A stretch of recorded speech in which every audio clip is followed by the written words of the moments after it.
আজিৰ পৰা কিছুদিন পূৰ্বে অসম চৰকাৰৰ ডিৰেক্টৰ অফ ছেকেণ্ডেৰী এডুকেশ্যনৰ ফালৰ পৰা জিটি পিজিটিৰ কাৰণে যি প্ৰভিজনেল এনচাৰকে তেওঁলোকে আপলোড কৰিছিলে অফিচিয়েল ৱেবছাইটত, আৰু তেতিয়াৰ পৰা আমি কাট অফৰ যি সমীক্ষা কৰিছিলোঁ সেই সমীক্ষাৰ এটা এক্সপেক্টেড কাট অফ লৈ আহিছোঁ।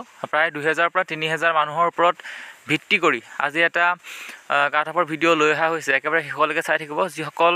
যিসকল জিটি পিজিটিৰ প্ৰথম আচলতে ভিউৱাৰ্ছে আমাৰ চেনেল ভিজিট কৰিছে সকলোৱে চেনেলটো ছাবস্ক্ৰাইব কৰি থ'ব। অফিচিয়েল ইনফৰমেশ্যন আপোনালোকে প্ৰথমতে লাভ কৰিব।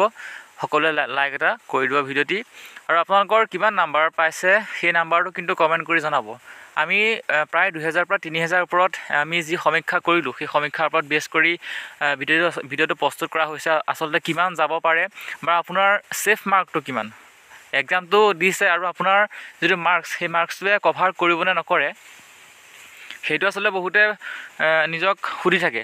আমি 2000 বা 3000 মানুহে কি এনচাৰ দিছে সেই এনচাৰৰ ওপৰত বেছ কৰি বহুত বেছি কষ্ট কৰি এনালাইচিছ কৰি আছিলোঁ ইমান দিনে, আৰু ফাইনেলি আপোনালোকৰ কাৰণে লৈ আহিছোঁ expected cut off.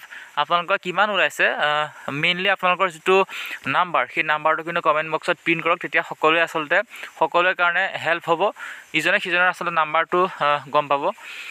Expected cut off যদি আমি প্ৰথমতে জিটি আৰ্টছৰ কথা কওঁ, গ্ৰেজুৱেট টিচাৰ আৰ্টছৰ কথা কওঁ, তেতিয়াহ'লে যাৰ নেকি ইউআৰৰ 68 ওলাইছে তেওঁলোকৰ এটা বহুত বেছি ছেফ জোন, অৰ্থাৎ ইয়াতকৈ তলত আহিব বুলিও আমি নকওঁ, নাহিব বুলিও নকওঁ, কিন্তু যদি আপুনি 68ৰ আশে-পাশে আপুনি নাম্বাৰ এটা স্ক'ৰ কৰিছে তেতিয়াহ'লে আপুনি এটা ছেফ জোন, অসমৰ যিকোনো এখন ঠাইত আপোনালোকে চাকৰি এটা লাভ কৰিব পাৰিব। OBC ঠিক তেনেদৰে 64ৰ আশে-পাশে, SC সকলৰ 57, SDP 55, ST হিলছ 50 আৰু আদাৰ্ছৰ ক্ষেত্ৰত 50 তলৰ, অৰ্থাৎ যিসকল PWD কেণ্ডিডেট আছে তেওঁলোকৰ কিন্তু 50ৰ তললৈ অহাৰ চান্সটো বহুত বেছি আছে।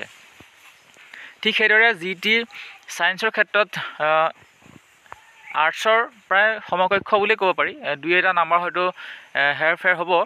ঠিক তেনেদৰে ইউআৰৰ ক্ষেত্ৰত 65, OBC 60, SC 55 to 56, SDP 53 মান, আৰু ST হিলছৰ পুনৰ 50 আৰু আদাৰ্ছৰ ক্ষেত্ৰত পুনৰ 50, অৰ্থাৎ PWD সকলৰ ক্ষেত্ৰত কিন্তু 50ৰ তলত স্ক'ৰ অহাৰ যথেষ্টখিনি সম্ভাৱনা আছে।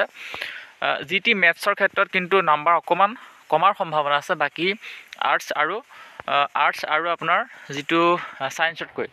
যদি আমি জিটি মেথছৰ কথা কওঁ তেতিয়াহ'লে ইউআৰৰ ক্ষেত্ৰত 62, OBCৰ ক্ষেত্ৰত 58, SCৰ ক্ষেত্ৰত 53, SDP হিলছৰ ক্ষেত্ৰত 50 বা 48, এইকেইটা স্ক'ৰ যদি আপোনালোকৰ হৈছে কেটেগৰী ৱাইজৰ ক্ষেত্ৰত আমি ডিছকাছ কৰিছোঁ, তেনেহ'লে আপুনি এটা ছেফ জোনত আছে বুলি আমি ক'ব পাৰোঁ, বা আপকামিং আপোনালোকৰ টিচাৰৰ যিটো সপোন সেইটো সাৰ্থক হ'ব বুলি আমি ক'ব পাৰোঁ।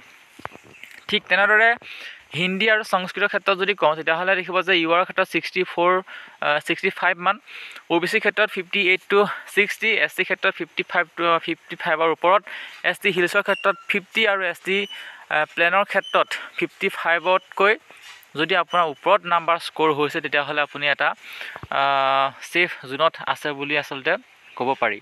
গতিকে ইমান দিনে আমি যেতিয়া এনালাইচিছ কৰি আছিলোঁ প্ৰভিজনেল এনচাৰকে অফিচিয়েল ৱেবছাইটত আপলোড কৰাৰ পাছৰ পৰাই আমি আচলতে আপোনালোকৰ মাৰ্কছখিনি লৈ আছোঁ। সকলোৱে মাৰ্কছখিনি দিছে, তেওঁলোকে কিমান স্ক'ৰ কৰিছে সেইটো দিছে, আৰু সেই স্ক'ৰ নাম্বাৰ যিটো আমাৰ সৈতে শ্বেয়াৰ কৰাৰ কাৰণে এক্সপেক্টেড কাট অফ এটা ধৰাত আমাৰো সুবিধা হৈছে। গতিকে আপোনালোকেও আপোনালোকৰ নাম্বাৰসমূহ শ্বেয়াৰ কৰিব, তেতিয়াহ'লে আপোনালোকে নিজে আচলতে এটা আইডিয়া পাব বা আনৰো হেল্প হ'ব। আপোনালোকে নাম্বাৰটো যদি আপোনালোকে পিন কৰি দিয়ে, কমেণ্টত পিন কৰি দিয়ে, তেতিয়াহ'লে বেলেগৰ নাম্বাৰ জানিব বা পৰীক্ষাটো কেনেকুৱা হৈছে সেইটো আপোনালোকে জানিব পাৰিব।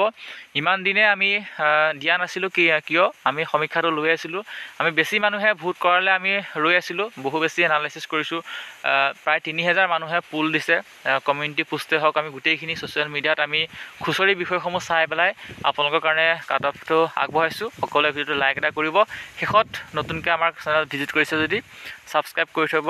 শিক্ষক নিযুক্তিৰ অফিচিয়েল ইনফৰমেশ্যন প্ৰতিটো খবৰ আপোনালোকে লাভ কৰি থাকিব। ধন্যবাদ।